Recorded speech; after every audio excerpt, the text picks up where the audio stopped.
ಇನ್ನು ಮಂಡ್ಯ ಹಾಸನದಲ್ಲಿ ಮಾತ್ರ ಅಲ್ಲ, ರಾಮನಗರದಲ್ಲೂ ಜೆಡಿಎಸ್ ವಿರುದ್ಧ ಬಿಜೆಪಿಯವರು ತೊಡೆ ತಟ್ತಿದ್ದಾರೆ. ನೇರ ಅಟ್ಯಾಕ್ ಮಾಡಿದ್ದಾರೆ. ಅಷ್ಟೇ ಅಲ್ಲ, ಕಾಂಗ್ರೆಸ್ಸಿಗರು ಕೂಡ ಕೊತ ಅಂತಿದ್ದಾರೆ. 450 ಕೋಟಿ ರೂಪಾಯಿ ಕುಡಿಯುವ ನೀರಿನ ಯೋಜನೆ, 450 ಕೋಟಿ ಇದು ಕುಡಿಯುವ ನೀರಿನ ಯೋಜನೆ ಅಂತ ಇವರು ಸರ್ಕಾರ ಬರೋಷ್ಟೊತ್ತಿಗೆ ಮುಕ್ಕಾಲ್ ಭಾಗ ಕೆಲಸನೇ ಆಗೋಗಿತ್ತು. ನಾನು ಎಲ್ಲೂ ಬೋರ್ಡ್ಗಳು ಹಾಕೊಂಡು ಬರಲಿಲ್ಲ. ಕೆಲಸ ಮಾಡೋದು ಬಿಟ್ರೆ ಬೇರೇನು ಗೊತ್ತಿಲ್ಲ. ಕೆಲಸ ಮಾಡಬೇಕು, ನಮ್ಮ ಜನರಿಗೆ ಸಹಾಯ ಮಾಡಬೇಕು. ಬರೀ ಇದು ಬುರುಡೆ ಕೊಚ್ಕೊಳ್ಳೋದನ್ನ ನಿಲ್ಲಿಸಬೇಕು. ಮಲ್ಲೇಶ್ವರಂಗೆ ಹೋಗಿ ಮಾಡ್ಲಿ ಅಭಿವೃದ್ಧಿ.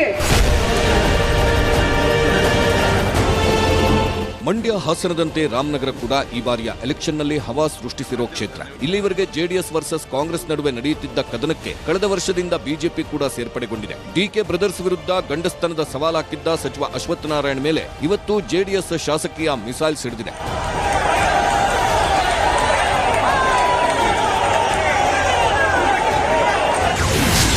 ರಾಮನಗರದಲ್ಲಿ ಕ್ರೆಡಿಟ್ ಮಹಾಯುದ್ಧ, ಅಶ್ವತ್ಥನಾರಾಯಣ ವರ್ಸಸ್ ಅನಿತಾ ವಾಗ್ಯುದ್ಧ.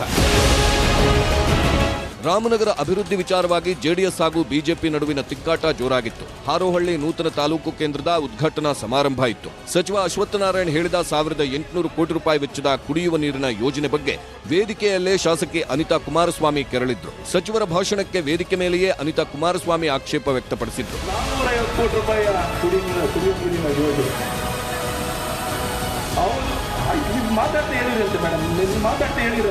ಸಚಿವ ಅಶ್ವತ್ಥನಾರಾಯಣ ಭಾಷಣ ಮಾಡಿ ಎದ್ದು ಹೊರಟು ಹೋದ್ರು. ಅನಿತಾ ಭಾಷಣ ಕೇಳುವುದಕ್ಕೆ ಇರಲಿಲ್ಲ. ಆಮೇಲೆ ಸಿಟ್ಟಿಗೆದ್ದ ಅನಿತಾ ಕುಮಾರಸ್ವಾಮಿ ಮಲ್ಲೇಶ್ವರಂಗೆ ಹೋಗಿ ಬುರುಡೆ ಬಿಡಿ ಅಂತ ಸಚಿವರಿಗೆ ಟಾಂಗ್ ಕೊಟ್ರು. 450 ಕೋಟಿ ರೂಪಾಯಿ ಕುಡಿಯುವ ನೀರಿನ ಯೋಜನೆ, ಹೌದು ಆಯ್ತು, ನೀವು ಮಾತಾಡ್ತಾ ಹೇಳಿರಂತೆ ಮೇಡಮ್, ನೀವು ಮಾತಾಡ್ತಾ ಹೇಳಿರಂತೆ. ಆಯ್ತು, ಕುಡಿಯೋ ನೀರಿಗೆ ಯೋಜನೆಗೆ ಎಲ್ಲಿಂದ ನೀರು ತಂದು ಕೊಡ್ತೀರಾ ಅಂತ ಕೇಳಿದವರು ಇದ್ದಾರೆ. ಅದಕ್ಕೆ ಎಲ್ಲಿಂದ ಬರುತ್ತಿದೆ, ಹೇಗೆ ಮಾಡ್ತೀವಿ ಅಂತ ಮಾಡಿ ತೋರಿಸಿರೋದು ನಮ್ಮ ಸರ್ಕಾರ ಅಂತ ಹೇಳಕ್ ಇಷ್ಟಪಡ್ತೀನಿ. ಅವ್ರು ಬಂದಿದ್ರೆ ಯಾರು ಮಾತಾಡಕ್ ಆಗ್ತಿರ್ಲಿಲ್ಲ ಇಲ್ಲಿ. ನನಗೆ ಸುಳ್ಳು ಹೇಳಕ್ ಬರಲ್ಲ. ನನಗ್ ಗೊತ್ತಿರೋದು ಅಭಿವೃದ್ಧಿ ಅಭಿವೃದ್ಧಿ ಅಭಿವೃದ್ಧಿ ಅಷ್ಟೇ. ಕೆಲಸ ಮಾಡೋದಷ್ಟೇ ಗೊತ್ತಿರೋದು ನನಗೆ. ಬರೀ ಇದು ಬುರುಡೆ ಕೊಚ್ಕೊಳ್ಳೋದನ್ನ ನಿಲ್ಲಿಸಬೇಕು. ಮಲ್ಲೇಶ್ವರಂಗೆ ಹೋಗಿ ಮಾಡ್ಲಿ ಅಭಿವೃದ್ಧಿ. ಅನಿತಾ ಕುಮಾರಸ್ವಾಮಿ ಬರೋ ಮೊದಲೇ ಕಾರ್ಯಕ್ರಮ ಉದ್ಘಾಟಿಸಿದ್ರು ಸಚಿವರು. ಹಾಗೆ ತಾಲೂಕು ಕೇಂದ್ರದ ಶಿಲಾನ್ಯಾಸದಲ್ಲೂ ಕುಮಾರಸ್ವಾಮಿ ಹೆಸರನ್ನ ಸಣ್ಣದಾಗಿ ಹಾಕಿದ್ರು. ರೇಷ್ಮೆ ನಿಗಮ ಮಂಡಳಿ ಅಧ್ಯಕ್ಷ ಗೌತಮ್ ಗೌಡ ಹೆಸರನ್ನ ದಪ್ಪಕ್ಷರಗಳಿಂದ ಹಾಕಿದ್ರು. ಇದು ಜೆಡಿಎಸ್ ಕಾರ್ಯಕರ್ತರ ಆಕ್ರೋಶಕ್ಕೆ ಕಾರಣ ಆಯಿತು. ಸಚಿವ ಅಶ್ವತ್ಥನಾರಾಯಣ, ಶಾಸಕರು, ಸಂಸದರನ್ನ ಸೈಡಿಗಿಟ್ಟು ಒಬ್ಬರೇ ಕಾರ್ಯಕ್ರಮ ಉದ್ಘಾಟಿಸಿದ್ರು. ಇದಕ್ಕೆ ಡಿಕೆ ಸುರೇಶ್, ಅಶ್ವತ್ಥನಾರಾಯಣ ಮಧ್ಯೆನೂ ವಾಕ್ಸಮರ ನಡೆಯಿತು. ಹಾರೋಹಳ್ಳಿ ತಾಲೂಕು ಚುನಾವಣಾ ಪ್ರಚಾರದ ಗಿಮಿಕ್ ಅಷ್ಟು ಬಿಟ್ರೆ ಬೇರೇನಿಲ್ಲ. ಈ ಚುನಾವಣೆ ಬಂದಿದೆ ಅಂತೇಳಿ ಈಗ ದಿಢೀರ್ ಅಂತ ಯಾವುದೋ ಒಂದು ಕಟ್ಟಡದಲ್ಲಿ ಯಾವುದೋ ಒಂದು ಭವ್ಯವಾದಂತ ಫೋಟೋ ಹಾಕಿ ಮಾಡ್ತಾ ಇದ್ದಾರೆ. ಎಲ್ಲಿ ಕಟ್ತಾ ಇದ್ದಾರೆ, ಎಲ್ಲಿ ಮಾಡ್ತಾ ಇದ್ದಾರೆ, ಯಾರು ದುಡ್ಡು ಕೊಟ್ಟರು, ಏನ್ ಮಾಡಿದ್ರು ಅಂತ ಗೊತ್ತಿಲ್ಲ.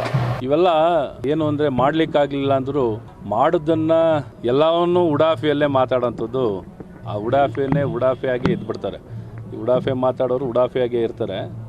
ಇವತ್ತು ನಾವು ಮಾಡಿರೋ ಸಾಧನೆ, ಭಾಳ ದೊಡ್ಡ ಸಾಧನೆಯನ್ನು ಇವತ್ತು ರಾಮನಗರದ ತಾಲೂಕಿನ ಆ ವಿಧಾನಸಭಾ ಕ್ಷೇತ್ರದ ಜನತೆಗೆ ಭಾಳ ದೊಡ್ಡ ಕೊಡುಗೆಯನ್ನು ಕೊಟ್ಟಿದ್ದೀವಿ ಇವತ್ತು ನಮ್ಮ ಸರ್ಕಾರ, ಭಾರತೀಯ ಜನತಾ ಪಾರ್ಟಿ ಸರ್ಕಾರದಲ್ಲಿ.